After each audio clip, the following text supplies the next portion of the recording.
Null flavors. A good source of long discussions, null flavors. Once you get to understand them, then they're not so bad. I mean, you can understand why and why they're useful.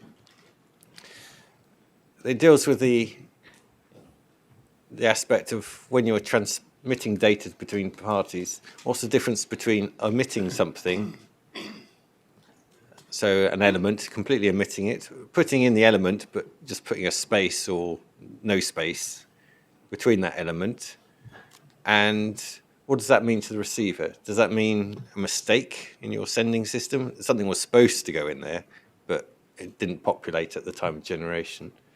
Or does it mean that you want to say that we don't know what this information is, or we hold it, but we can't give it to you, so we're going to give you a little hint by saying there's the element, but we're not going to fill it in?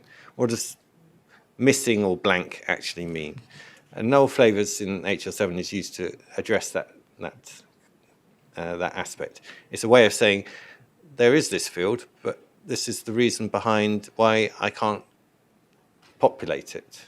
So it's giving you it might be just I have no information to go in there. It might be I have the information, but I can't give it to you. Or I asked for the information, but I didn't get it from the person I asked it from. There are other instances as well. So if you want to say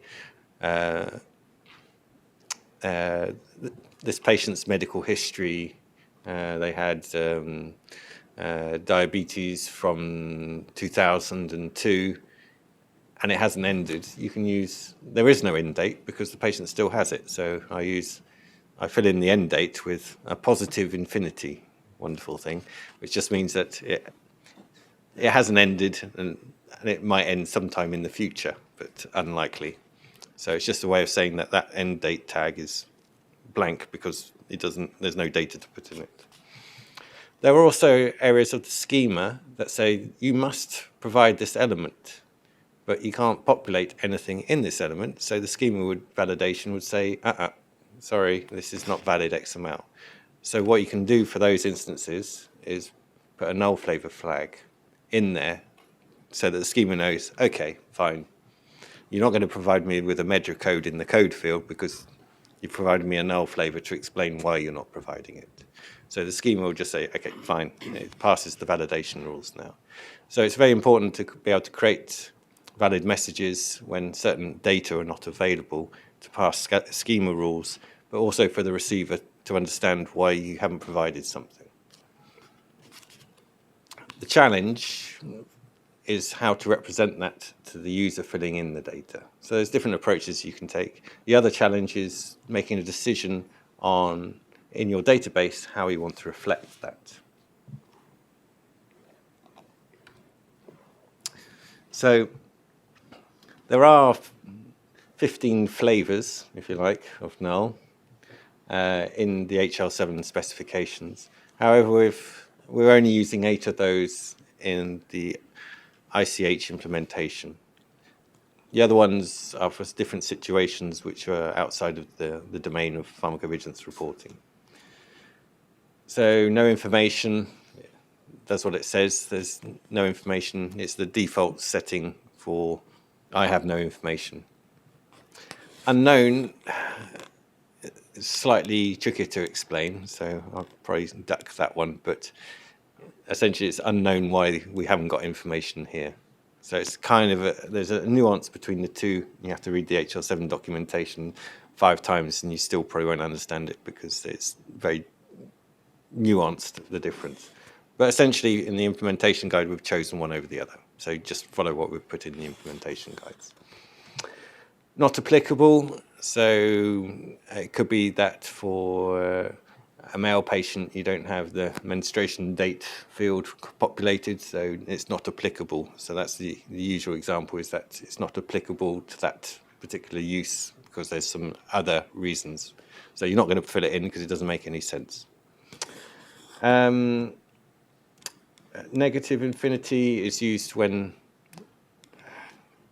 I think it's only used in this case for test results when it's you're saying something's less than another value. So negative infinity is used for expressing, I can't quite remember it, but it's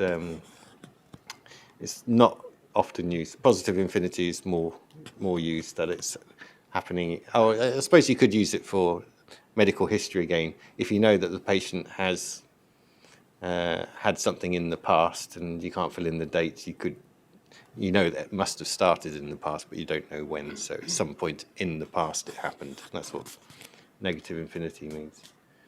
Masked is there for data protection. Asked but unknown is that you've requested the information, but it's unknown at the time of creating this report. And not asked is, I never asked for it. That's the kind of omission that you don't want to make usually. So I don't think it'll be a very popular value to be used. Of course we asked for it.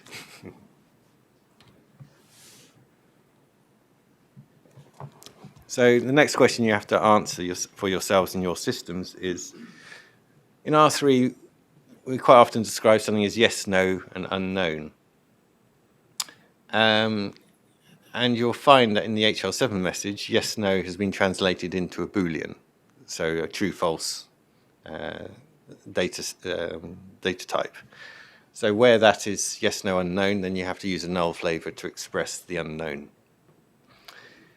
So what do you do in your system that once you process the message and you're storing the data in your database, do you store the unknown separately, or do you store it as a coded field 1, 2, 3? These are decisions you'll need to make in your own system. But you need to be aware that where you have different flavors of nulls, you might have to extend coded fields with additional values, and the code system may be controlled by ICH. So if it's a 1, 2, 3, 4, 5, 6, you might need to consider putting -1, -2, which you hope ICH will never put into the coding system. So you might have to come up with clever ways to make sure that if the coding system is versioned, it doesn't affect the way you're storing that data. Because if they put version 3 of one of the code lists that has 1, 2, 3, and they add a 4th, and you're using number 4 for a null flavor, you're going to have an issue on your hands in your analysis of the data. So do you store it as a separate field? Do you double up the fields for coded value plus a null flavor for that field? That's an approach. And it may be a field by field approach that you need to make this decision, but you still need to make this decision. There's no right or wrong answer.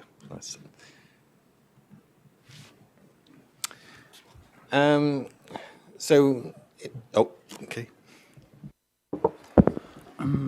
Can I ask a question? As a developer, what is to stop me from using the unknown null flavor for everything I don't have? So if a user does not input the data, I just create a message with everything unknown for which I don't have a value. Okay, go to the Excel spreadsheet, and you'll see a list of fields where null is accepted. Okay. So you'll see in the columns, and you can filter it saying for that specific field, is a null flavor applicable or not? Okay. If you're allowed, then by all means, you can default it. If you're not allowed, you might get a rejection coming back to you. So you need to consider the business rules. Okay. Because it may not make sense. Yeah. So for fields which support null flavor, is a default acceptable, or will this be part of a quality report finding if unknown is the only value an MAH is sending? I would be I suppose it might make me suspicious if a field is always null. Why are you telling me this? And it will probably come out during the testing anyway, because I'll send you a file filled in with every field, and if it comes back blank or null, I know something's not quite right. So not defaulted to unknown always. It's if I don't have value in my database, then send the unknown.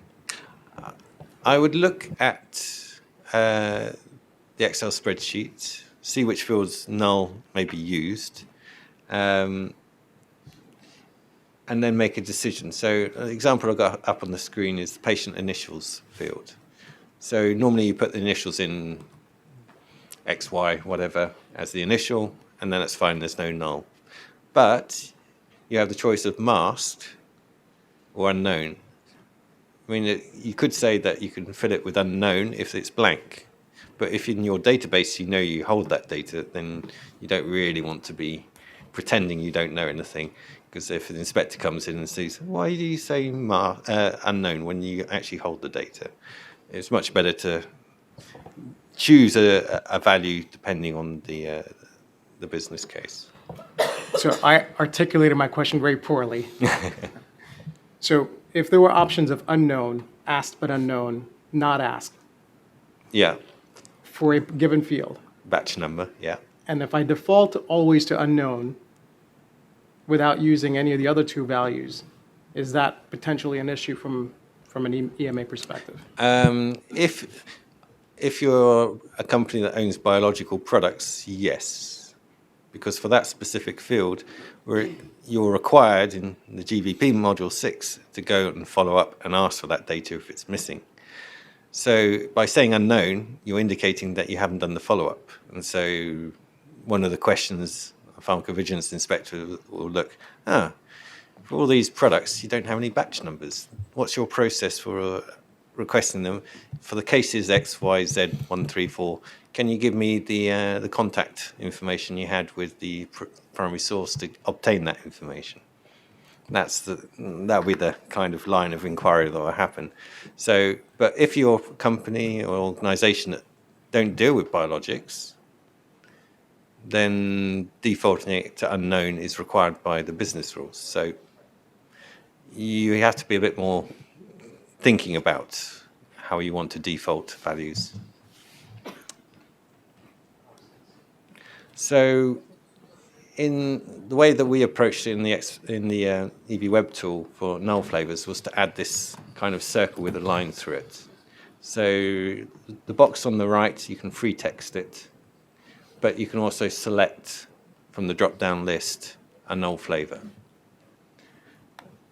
So for that was the way that we decided to do it, because some things are free text fields and some things are coded fields. And what was the best way of doing it? Do we have drop-down lists with and include it in the drop-down list, or do we just make it a function of the tool, just that it's there and then you choose the null flavor and you don't select it from the drop-down list?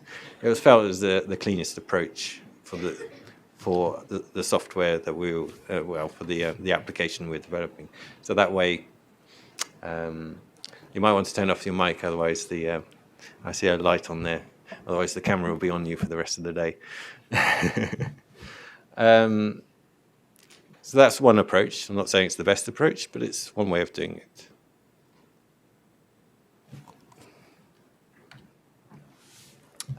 Okay.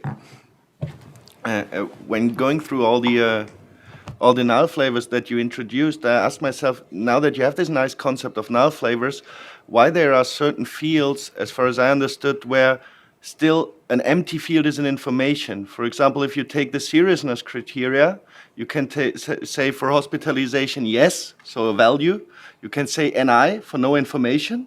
And as far as I understood, you can leave it blank, which tells you this criteria is not fulfilled. Why not using a no there or something? I'll come back to the no after. I'll have to look around the room to see the culprits. But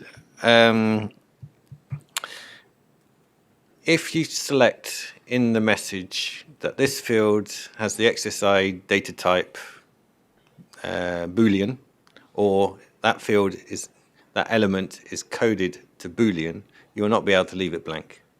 You have to provide true, false, or null flavor. You can't just leave it blank. The schema will reject it. Now, the question, what's the difference between yes and no information, was a long discussion at ICH, Expert Working Group. For the regulators, it was yes, no. What's the problem with that? Or true, false, which is the same. Industry came back and went, ooh.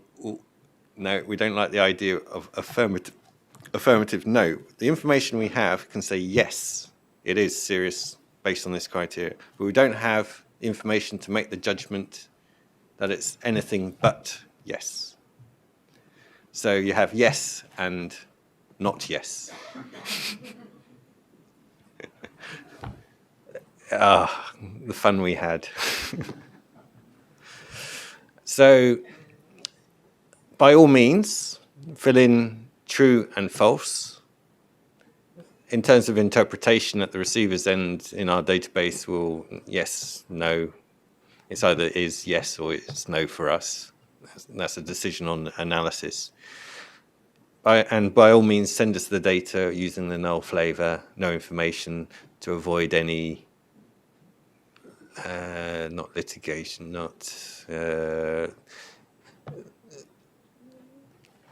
saying information which you can't possibly sign up to. I don't know the best way to express it, but it's it was a concern. It was discussed a long time, but we understood the message, and so we came yes and not yes. But it's an unusual quirk that sometimes happens in ICH, isn't it, Alistair? Yes. I just point out, Nick, seeing as I've got the microphone open, the only values available for the serious criteria are in fact true and then I. So no is not actually an option, or false is not an option. Yeah, but we wouldn't reject it if someone did put that. I mean, Well, in theory, yes, you could reject it based on yeah. they're only applicable values, but I don't think we've implemented a business rule specifically to exclude it. I mean, I can ask a sim just to come back in the room to check, but that'd be unfair. But anyway, the principle is yes and not yes. Shall I move on to the next exciting topic? No? Okay. I know it's probably just a flippant comment, but not asked. There are many legitimate reasons why you can't ask the question. Was that a flippant comment, or is that if you not ask too much, that's going to be a problem? There's only one field, really, that you can say or admit to not asked, and that's on the biologicals for the batch number, and say, we haven't asked for it yet. But you probably want to put unknown at this stage and then update it with, we have asked for it now. But I think, depending on the wording in GVP Module 6, you'll just have to check what the obligations are and what's expected of organizations that have biologics. So, yeah, I doubt I'll see a not asked appearing. It'll be a nice surprise, but... Okay. Universally unique identifiers. Okay, we sort of mentioned this before. They're used for cross-referencing, so where information is held in different areas of the XML file, and particularly for situations where you have many-to-many relationships, that can't be handled in XML.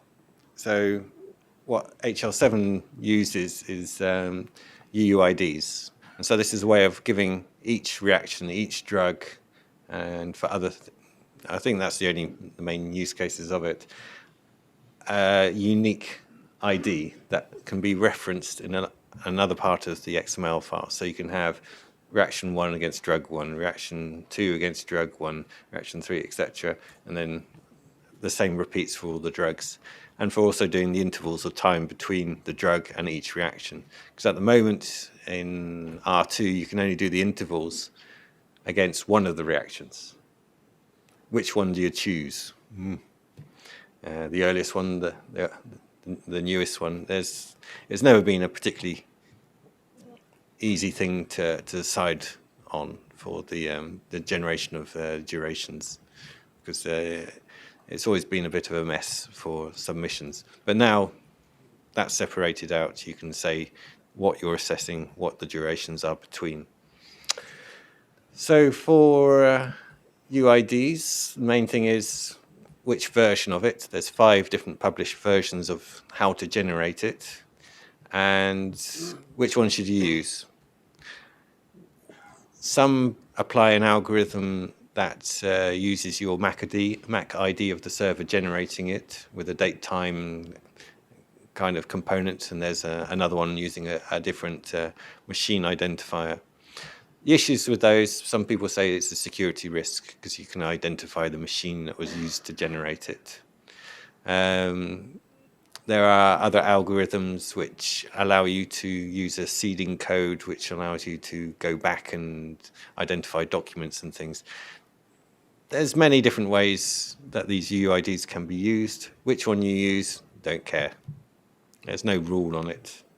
Whatever yours, if Java supports them all, I think. Yeah, I know you had this discussion in M8, and I.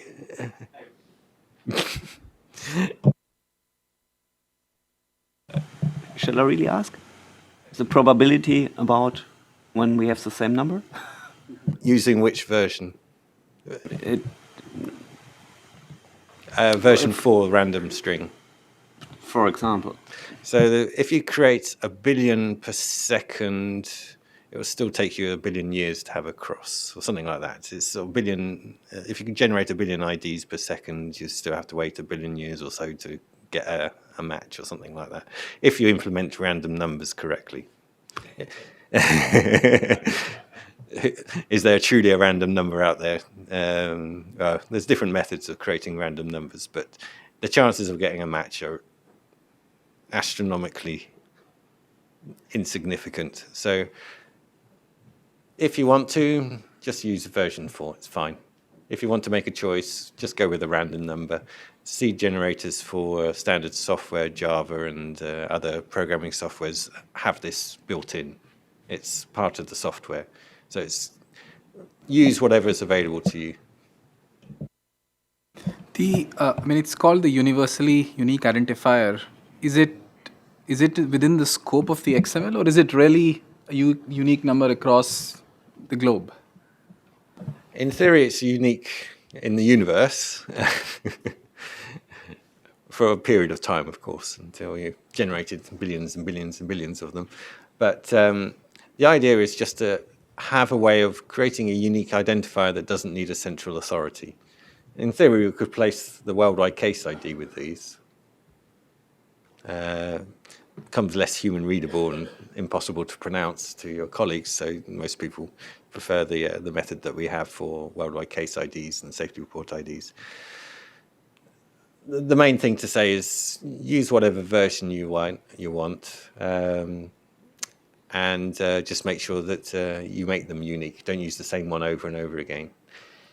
The way you tell the versions, if you really want to know, is that digit after the second hyphen. That tells you it's version 4. If it has a 5 there, it's version 5. 3, it's version 3. If you really wanted to. So setting a requirement on one specific version means you have to validate these against that version number, which we had the discussion at M8 on ECTD, and I argued, why are you choosing one specific version over the other? You have to validate it if you do. Say that it's required that it must be version 4. But then someone could just create it with version 3 and replace the 3 with the 4, and how the hell would you ever tell? Impossible. It would be really difficult to tell that someone had cheated the system. So there's no point in worrying about it. Just make sure that these are unique numbers. The other question, yes? Sorry. And is it expected that when you do a follow-up, this remains the same? I knew that was coming next. I was about to say it, but I see problems with storing these numbers. I would just use them as message time generated numbers. If you start storing them and then having to reuse them across, what happens if the reaction changes or the date changes? Do I have to change the reference number? What are all the rules I need to apply to that? In my database, do I have them as unique strings, or do I store them at all? And if I store them, what validation rules on my database do I apply to those? It just gets too many questions. If you need to link stuff up, use your own private keys, foreign keys. Don't use what's created in the message. How can you rely on the sender of the message to you to have made sure it's unique throughout the world and throughout your database. They may reuse it and cause you headaches in your own database because the same UUID is used across multiple ICSRs, and then you have some rules saying that shouldn't happen, and then you get into headaches. I would not store them personally. But I guess there's at least a business rule behind it or plausibility check telling you the version has to be at a certain place and the length has to be set at a certain... Well, within HL7 XSD schema, there is a check on the format, but I think it just checks for the hyphens being in the right place. It's sort of a regular expression, but it doesn't check version numbers or anything clever like that. But as nobody seems to be, I mean, we can generate these numbers specific for an XML. There doesn't have to be a certain format. Then I ask myself, why this number and not the Medra code? Well, this is the unique. This is for cross-referencing drugs with reactions. Yeah. If you use it, if you look at R2, you have a drug, you have an assessment section, and you reference every event. I think it will look quite similar, doesn't it? Just you now have this universal IDs. Well, if you rely, you would have to introduce a business rule to make sure that someone didn't repeat the same Medra code. Okay. Otherwise, you end up with which one's which. This is the HL7 message, and this is, yeah, it's. I suppose you could use a Medra code in there somewhere, but I wouldn't worry. Yes. So in the end, we just have to ensure that our unique IDs are linked up to express many-to-many relationships, and just for the global part of it, just leave the laws of probability to do a good job. Yeah, I mean, it only has to be unique in theory, because we're not storing. If you're not storing these numbers, it only has to be unique within the message. I mean, if you've got multiple ICSRs within the same message, you might still want to be within that batch of messages unique. But as long as the receiver isn't storing those, then you're fine. If the receiver is storing those, then they might start coming back to you saying, you already used that one last week. And you aren't storing it. We're not storing it, but I would still advise you, we're not the only receivers. You don't know what people are doing these messages. Just stick with the standard and generate them randomly, preferably. If you can't decide on which version to use version 4. So the random generation is fine.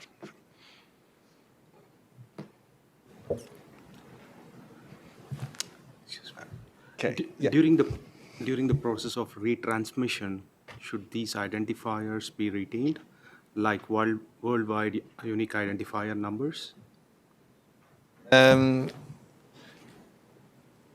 you're talking about for us rerouting to NCAs, then we probably wouldn't. We're just changing a few XML bits before forwarding them on. I can't quite remember if we change the regenerate the UUIDs. So it's something I'd have to check on how that works. But in terms of other stakeholders, when it's at the time of creation of the message, that's you generate a UUID.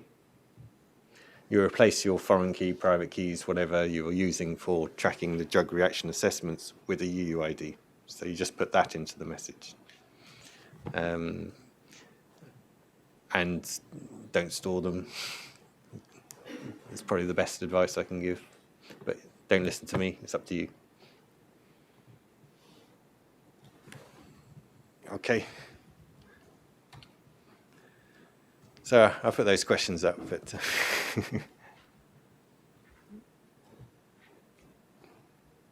so again, we'll generate them at XML file creation. We're not storing them. But these are questions that you should answer for yourselves, but general advice, don't reuse, just generate at the time of creating the XML file. Just a warning for the R2 to R3 conversion, it doesn't actually generate a UUID because XSLT can't create UUIDs.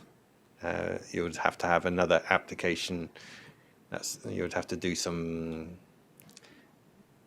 I forgotten what it's called. You would have to include some Java type things into the XSLT to call up services that could generate a UUID. So R2 to R3 will just put in DID1, DID2 for the drug IDs, and RID1, RID2 for the IDs for the reaction, and then do the cross-referencing using those. So for the R2 to R3 conversion, it's not actually a UUID.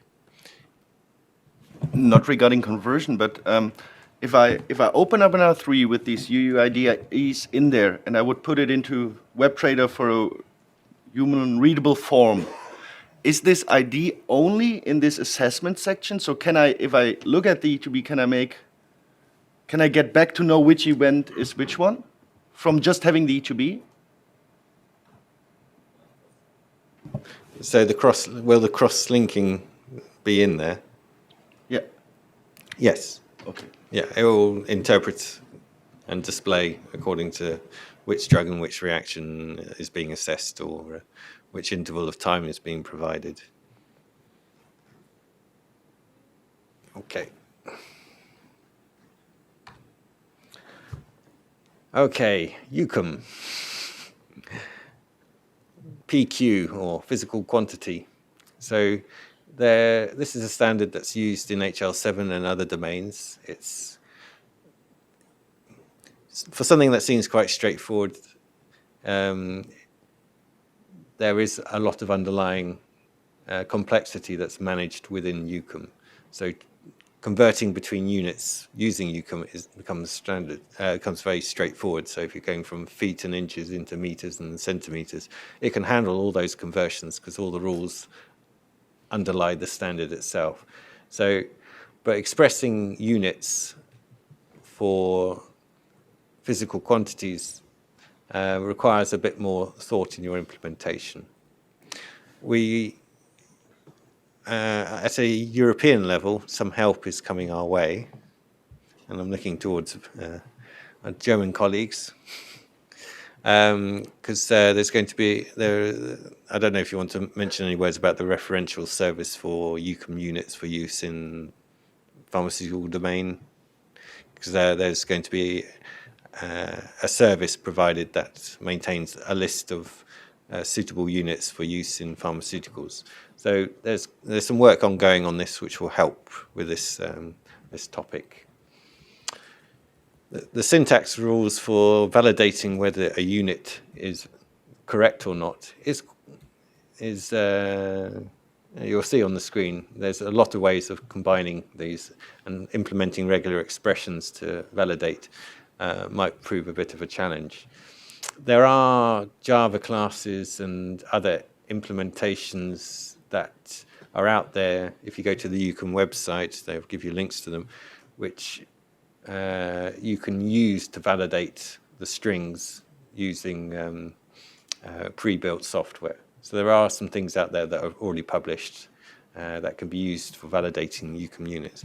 And the reason I'm saying that is that because of the flexibility of UCOM, kilograms can be expressed in multiple ways using the notation system. So is it 1,000 times grams, or is it 10 to the power 3 times grams, or is it kg? All these are valid. Well, I think they're valid.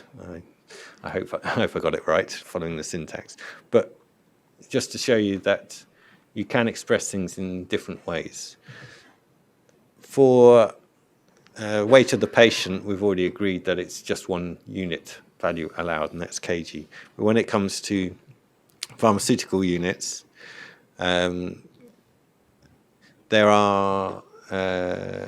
do have a mapping between R2 units and R3, but over time there'll be more units for pharmaceutical products that are not in the R2 list.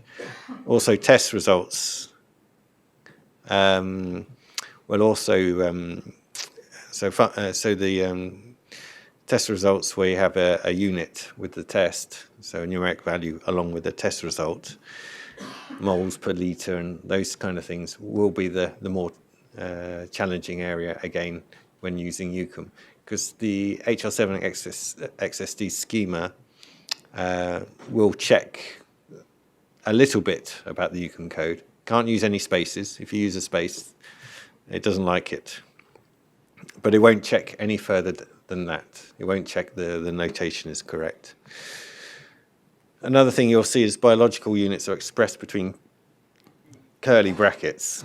Curly brackets are a way of capturing non-standard units, but they're also used by the backwards-forwards conversion tool to capture anything in the test results field that it doesn't understand.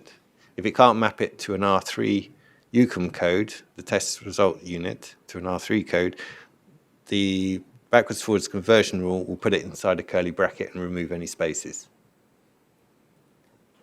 So you'll end up with lots of things in curly brackets if you're converting from R2 to R3. And someone spotted one of those with toes being a unit. But I've got the example later on. So the one thing I suggest is that you first implement the R3, R2 mappings, which I think ICH has published. It's certainly in the conversion rules. It's one of the code lists that it uses for mapping. There's a mapping list there. And then more information will come out from the referentials project, part of SPORE, where they're going to have some predefined lists that you can all implement as being ones that we can all agree to use. So this is one of the areas which need to pay attention of what will happen over the coming months. Okay.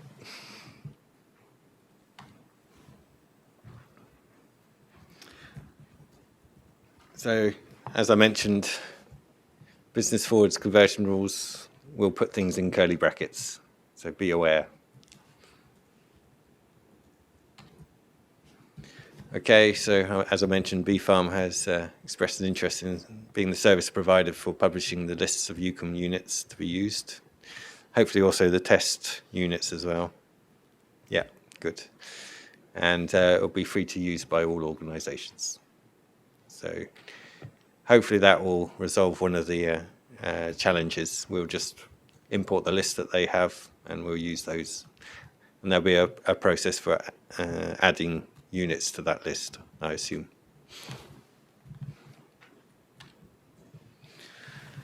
Okay. Next fun topic, object identifiers. They're used throughout the HL7 messaging for defining a code system. So where you have a code, you must define what code system that code comes from so the person receiving it can interpret it. You can look up these codes using that link below, and you can see that 2.16, etc., is Medra. So that code system is the Medra code system.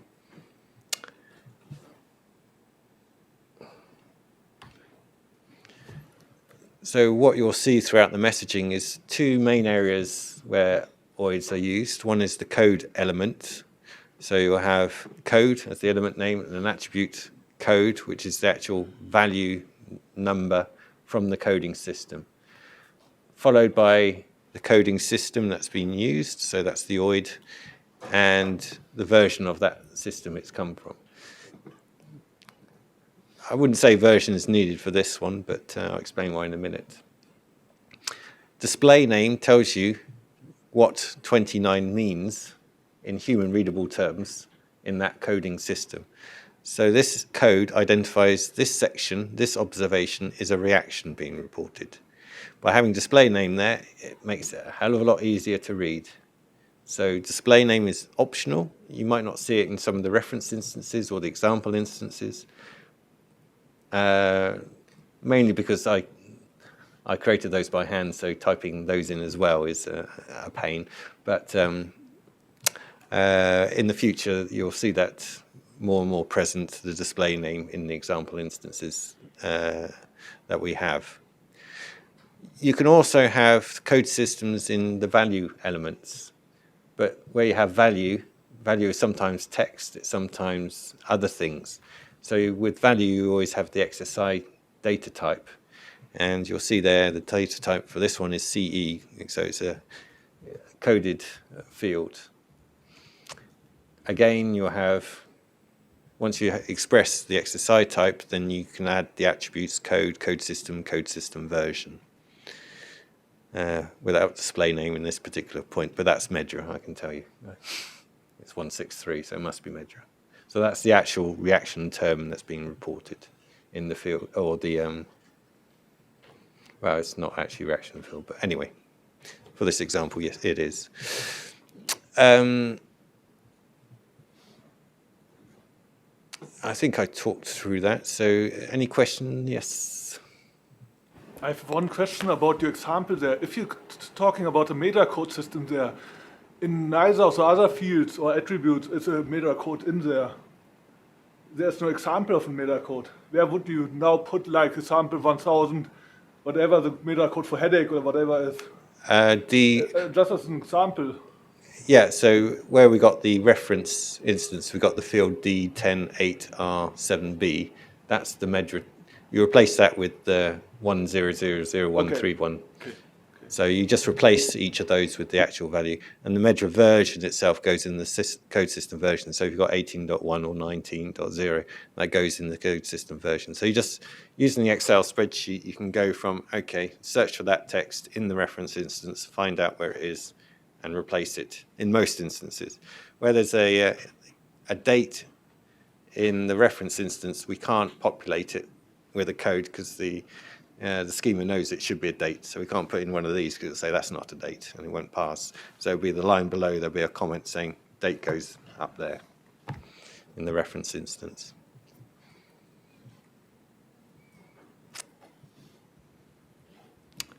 Okay, everyone clear with that?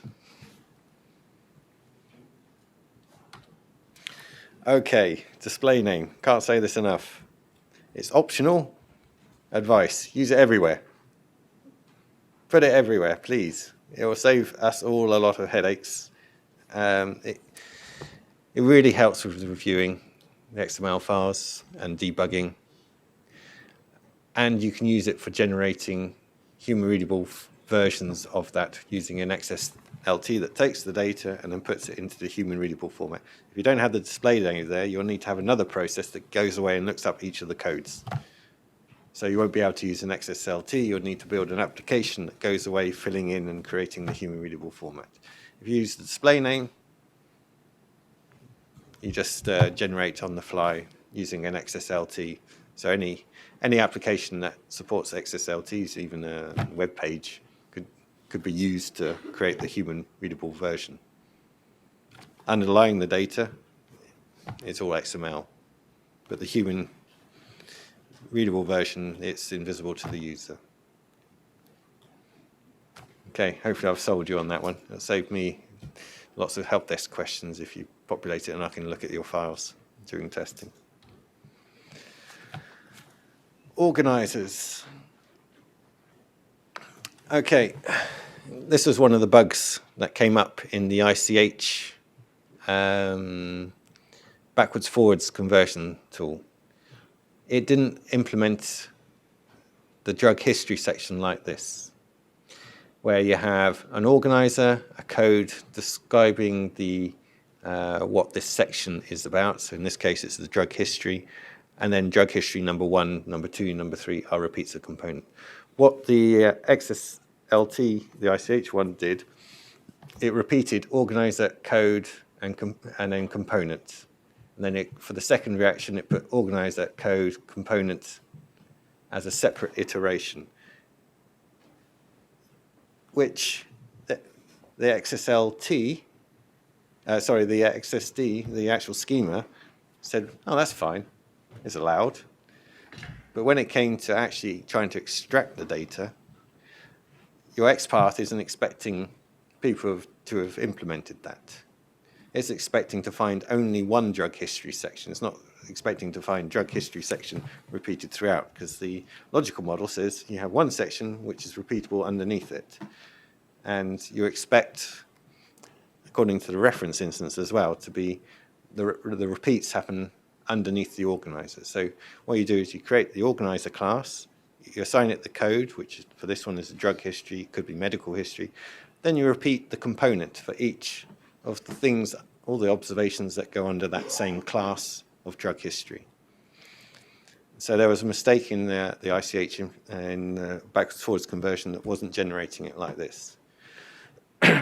So how do you make sure that people have done this correctly?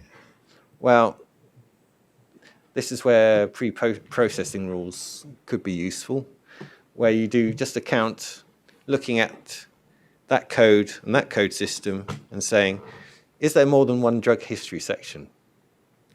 If the count is greater than 1, uh-oh, there's something wrong here. Because once you start processing it, which drug history section do you take? Do you have a rule that will just deal with drug history sections being repeated accidentally? Or do you just stop at that point and say, something's not quite right with this XML file I have received from another organization? So one of the checks you can do as a pre-processing rule is just to do some counts. So other things, like I showed you this morning, you can repeat fields like the patient weight. You can just have multiple patient weights repeated because they're all observations. They all have the code and the code system. Again, logical model says it only appears once. But if it appears multiple times and you're extracting the data, how do I control for that? The easiest thing, again, is to set up some rules just to check, do some counts that these elements are not appearing multiple times. If they're appearing multiple times, something's not quite right. So you can either do that as an XSLT, you can do sort of if statements and just generate a standard report for each message and have some rules based on that. You can use schematron, which is a sort of simplified version of XSLT. There's different options you have just for doing these kind of pre-processing checks to make sure that what you're receiving is in accordance with the logical model. Because the business rules that we have expect you to be following the logical model. So all the business rules don't describe any checks that drug sections shouldn't be repeated throughout the message, or that there could be more than one patient weight. He doesn't think anyone would do that, but the schema allows it because you have these observations that can be different types. So I'll pause there. Is that sunk in? I see a worried face over there. You looked worried all day.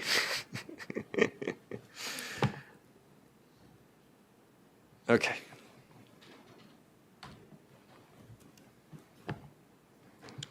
So you need to think about how your system would react if there's two patient weights. Does it take the first patient weight as being the valid one, or does it take the second one, or does it take all of them? If it takes all of them, how are you storing those? Because in HL7 terms, an observation of patient weight can change. The patient's weight is not set. It's not an attribute that is set forever. You're not born the same weight as you are later in life.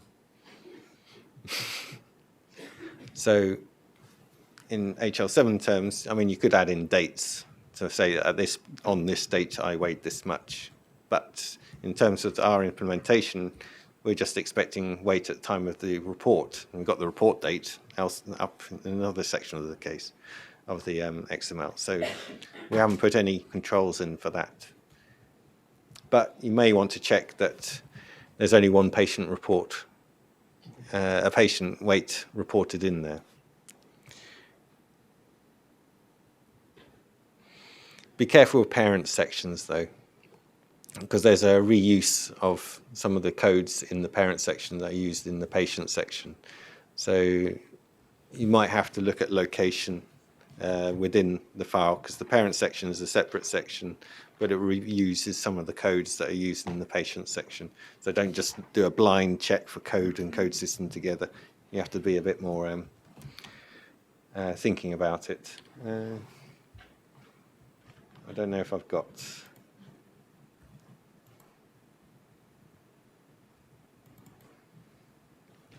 Oh, that's not... Yeah, I can't enlarge that any, but player one sounds like a video game, but that's the parent, and these are organizers of the patient, and this is the parent sections, which use the same codes. So you'll see code 1, 20, code 1, and 20, but the location within the XML file tells you that it's the parent it's talking about. So just pay attention to that if you're designing these schematron or XSLT preprocessing rules. That don't just put the code and the code system together. You might have to look at location.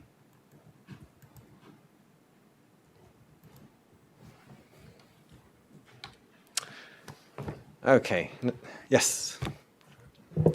So I think we're all playing with the same rules, right? So is this every company defining their own pre-processing rules, or is there one common exercise? If someone's volunteering.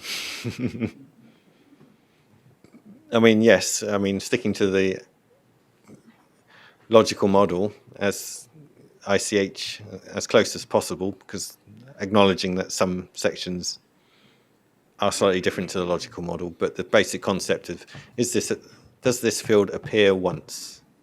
Yes, no. Okay, what's the rule? Count no greater than 1. Yes, everyone has to apply the same, but I'm just concerned that some people may not pay attention to that and then somehow manages to implement something that repeats sections that shouldn't be. I think through testing we'll find it and we'll sort it out, but it's I don't know the other organizations you might be communicating with or exchanging data with, and this may come up as an issue with the exchange with them. So within our group, we're looking out for this. If we spot it, then we fix it. But there may be other domains that I'm not aware of that may end up in causing these kind of issues. I'm hoping that it doesn't happen, and I'm expecting it not to happen, but anyone using the ICH conversion tool would have created this problem for themselves. There's only 4 or 5 places organizer is used. I'll give you the floor in a second. Okay, sure. So is EMA publishing some sort of pre-processing checks that you're doing on your system while you receive files? I'm sure you're doing some pre-processing already or have planned for it. Is that list going to be published so that companies know what kind of checks? It's something I could create. Boss approves. Let's see. Yeah. We need to see the workload that is impacting. Yeah, I mean, it may be a question of when rather than if it will come down further the line. Because I'm looking at various, I mean, one of the questions that we had was about validation tools. So for my own peace of mind, I would like to create some tooling, but it's not going to happen in the next 6 months.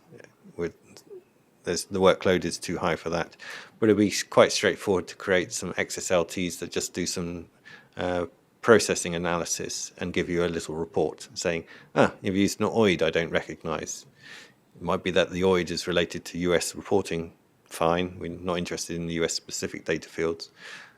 But it may also highlight things which were accidentally typoed wrong and those kind of mistakes that could be identified through some processing rules. So I've got it in my notes that it's something I want to do, but it's more of a question of when we can fit that into the schedule. So from a business user perspective, I'd expect that in a safety database, I'm only allowing a user to create one record for that example of patient weight, so I don't run into this issue when generating an XML file. Would that be fair? Yes, I hope you implement it like that. Can you assure me that everyone else in the world will do the same? If they're all using a common tool. So, yes, it's not the concern I have with. It's something that is theoretically possible, and it was shown to have occurred when we started using the ICH backwards forwards conversion tool, and we spotted, this is not what we expected. So I think I'm fairly safe in assuming people will only put one weight, and they won't do that kind of thing. But it's just to raise awareness that it can happen in other sections. It's not the best example, but it's a theoretical one. One question when reading the guideline, what I was surprised is with a lot of additional fields that EMA introduced, they used also a nice naming conversion, having EU in the technical name of it. And I saw one exception which I didn't understand, because there you did, I think, what you just explained, what shouldn't be done. You repeated a field. I think it was reporter middle name or something, where the same OID is then used for the first name and the middle name, which is not part of ICH. And I didn't understand why this happening. In ICH, they break apart person name into different sections. So within the HL7, the whole section may be referring to the patient. I'd have to check the specific instance, but yeah, you have to show me what it looks like, because I can't answer on the top of my head. But middle name should be a separate field in the HL7 message. I think in HL7 it exists, in ICH then it didn't exist, and EMA somehow reintroduced it to be used with the EU implementation guide. Product name parts we're talking rather than person name? No, the reporter's middle name. I have to have a look at it, yeah. Okay, intervals of time. So there are 3 that you'll commonly come across. 2 of them very easy, straightforward. The third one you need to think about. Timestamp is just date time, stamp, that's it. It's just a point in time that you use in that data field. Intervals are simple durations. So you'll have a start date and an end date, and either or start end date with a duration. You can't have start, end date, and a duration. You can only have 2 out of the 3, okay? That presents some problems because the ICH logical model implementation guide talks about filling in dates, durations, all at the same time. And you can't express that with an interval of time because you're only allowed to use 2 out of the 3. So that's where the complex time intervals come in. So an example would be, say you had a reaction starting and stopping on the same day but lasted 15 minutes. You can't use an interval of time for that because you put the start time. I suppose you could do a duration of 15 minutes, but you wouldn't be able to populate the end date. Some discussion over whether the duration is enough, because you know with that there was a start time. However, in the implementation guide, you might be expected to write start, end dates, and the duration. Certainly in R2 you could do it. So how do you convert historic data? That becomes more challenging. So that's where the complex intervals of time come in, where you can add durations and intervals all together. So you'll see the data type SX, PR, TS, and within that you can have underneath some components, one covering an interval and another covering another interval. So the first one shows you the low and high dates, so the start and stop dates. And then you have this second one with the operator A, which tells you that that duration or that width or that value occurred within the one above. So 24 hours, days, minutes, seconds, whatever the unit is, occurred within that date range above.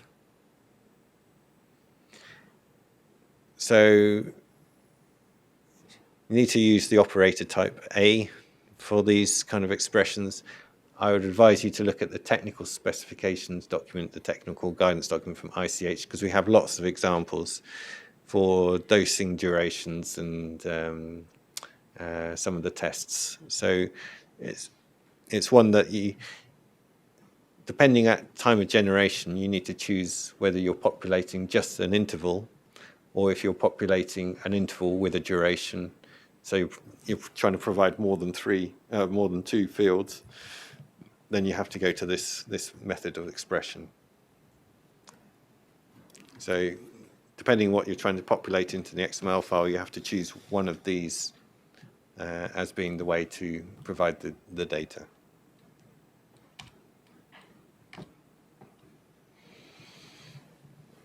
Okay, ISO IDMP implementation. So I seem to get quite a few questions because the reference instances have this code system TB, DMPID or PHPID, whichever one. And do I have to populate it? No.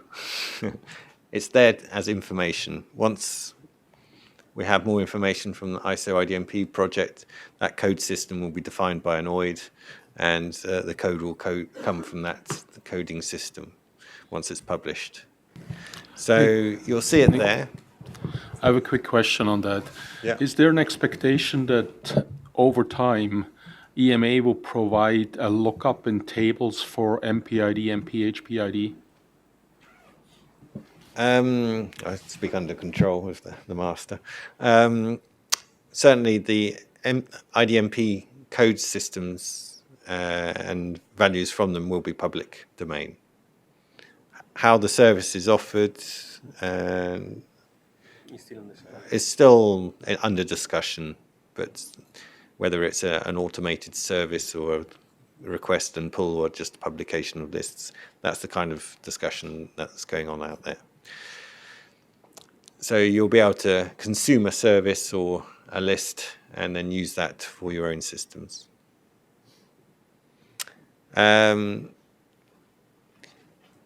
These strings won't... Yeah, sure. Also, I don't know if all of you knows about it, but we have published for the ISO DMP specifically a dedicated web page. I don't know if you're aware of it.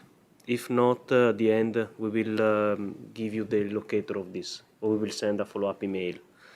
And there you can find all the most recent development in this context. And if you have any question, you have also dedicated help desk where you can send those questions and we are going to reply to you. Thank you. Can I ask one more question? Is there anything known already about those codes like field length and structure, or is this still all in development? I mean, For all the point is that we are going to implement a reference management system. So where all the referential, all these control list and vocabulary will be present. We have a development plan in there. I'm not following that particular development myself. Therefore, if you have any specific question on the referential, basically on this list and control vocabulary, please feel free to send us an email and I will reroute the question to the expert at the agency that is taking care of it. Sorry for not being more helpful in this particular aspect. For the messaging point of view for ICSR, it's code and code system. So it doesn't matter the length of the term that it's associated with. The code system, yes, there will be a field length, but we have to wait and see for that, for the actual code. Display name might be very, very long, but that's not used for processing and storage. Well, in theory, it shouldn't be used for storing, but just for displaying in the human readable format. Just to note that when we provide data through EV-Web and the export tool, you'll see the code fields populated. I'm not certain if the code system is pix-code. I have to confirm that, what has been chosen for that. But we will, because when we receive data, we have to recode it, because it's free text that we receive. And we have to link it through to Article 57 data to ensure that only those that have access rights, so the MEH that owns that product, can view that case with that level of access. So we use product index to do that linkage between the reported term and the Article 57 XEVMPD data. When we generate the XML messages, the verbatim text will be there, so the originally reported term will be there, plus the product index mapped term. So you'll have the display name of what we've recoded it against. If you're doing any data analysis, then that gives you a hint as to how we've interpreted the verbatim text. Okay, so you will see this in messages coming your way, but it's up to you what you do with it. It's we use it for the human readable format. We'll display the verbatim and the recoded information in the human readable form.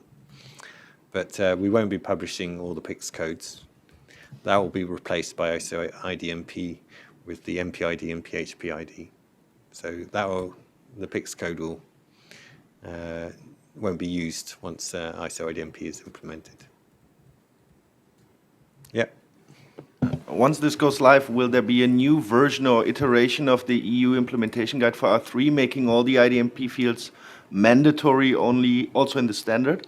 At one point in time, I guess. But we're looking 2020 from looking in the crystal ball. Might be earlier. Probably not, but...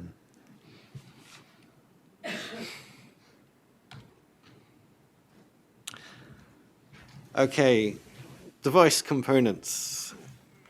Advanced therapies, probably not relevant for most of you in the room, but I had some questions related to why did you put the batch number and device code there rather than there? So there's two concepts which I explained a little bit before. Kind of product describes the name of the product, and the instance of kind actually describes the box that came off the shelf of the pharmacy. Within that box, so the outside box will have a batch number on it. Inside that box, you may have multiple different components. So you may have a syringe and you may have a vial. Each of those can have a batch number. With advanced therapies, there's cellular matrix and there's other things to consider. But those components within the box, the packaging, can have a separate batch number that's inside the box to the one that's outside of the box. And what we're capturing here is when something has been attributed to the thing, to one of the device components within that box, that selection of items. So yes, okay, the device component ID would normally sit in the kind of product because this kind of product has this kind of devices within it. So whenever you have this type of product, you always have this kind of thing inside it. But the batch number doesn't sit with it, like with the license car number, the license plate number. Not all cars have the same license plate number. So you have to break it down to this particular instance of the product, which has this specific batch number. So the only way to capture this information was at the instance level rather than at the product level,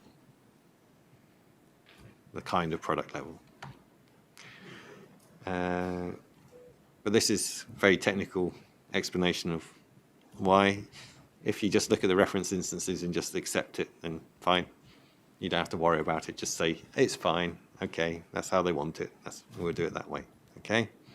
Don't overcomplicate your things. Unless you really want to understand, then you can send me emails like this discussing the merits of the way we chose to do it.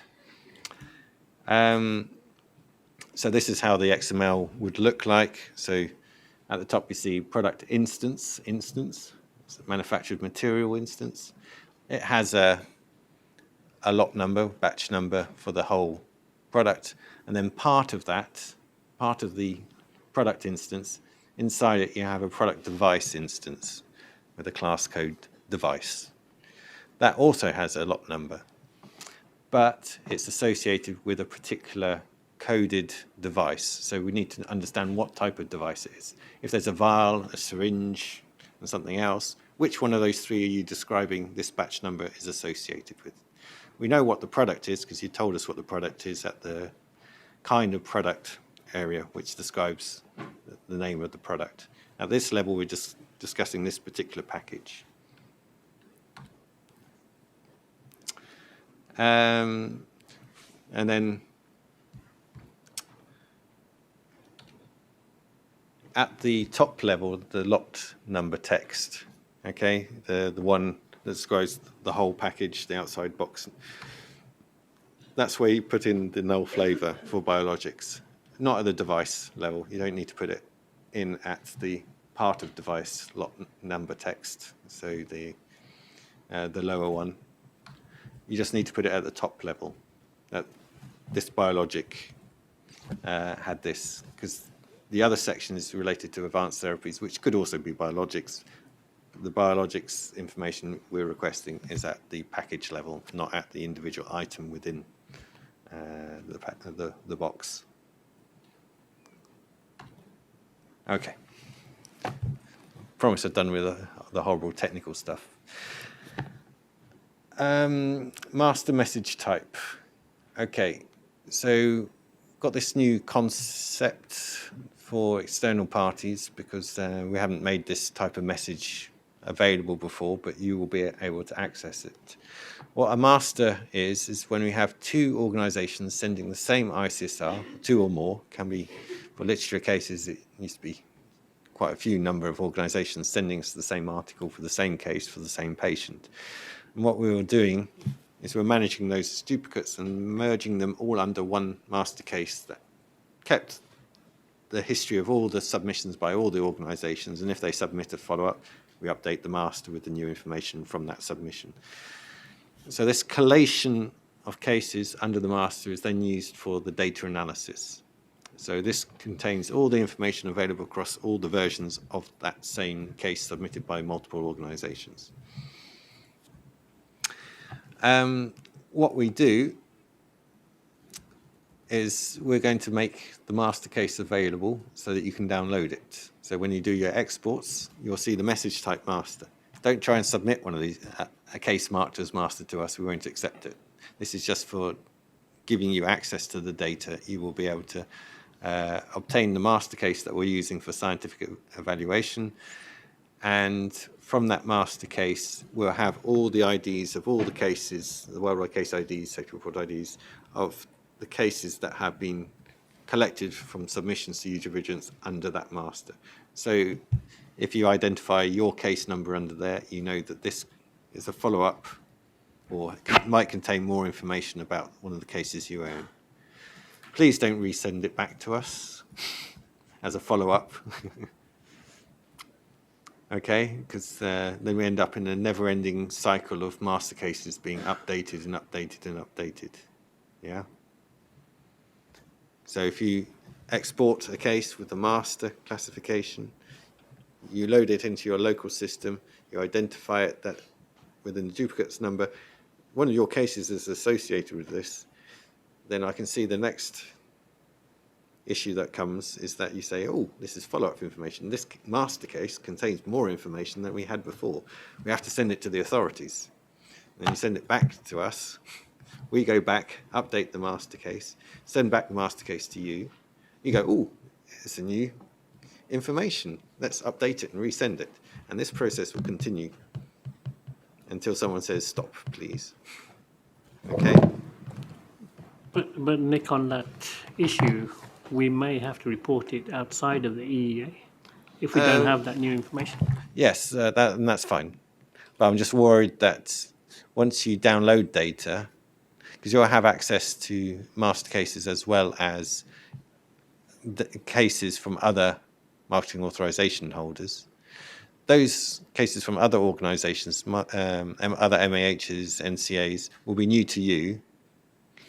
And we're not expecting you to send that back to us because you've downloaded it from user vigilance. You don't load it into your system and send it back to us.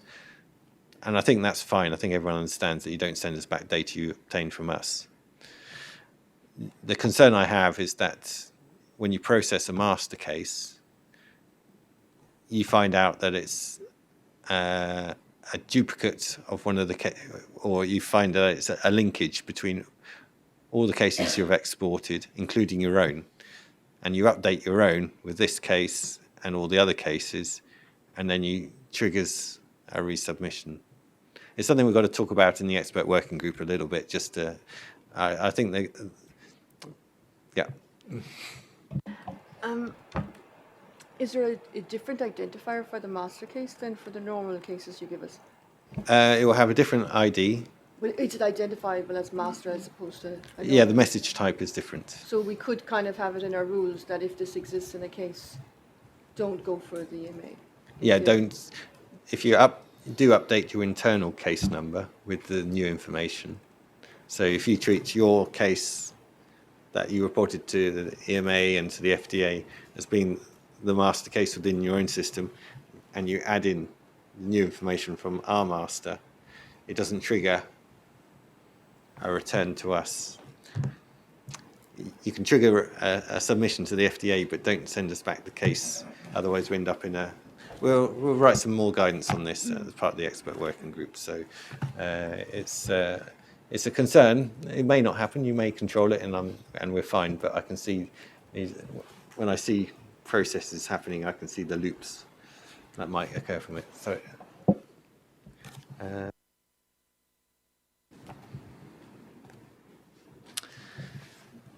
So, yep.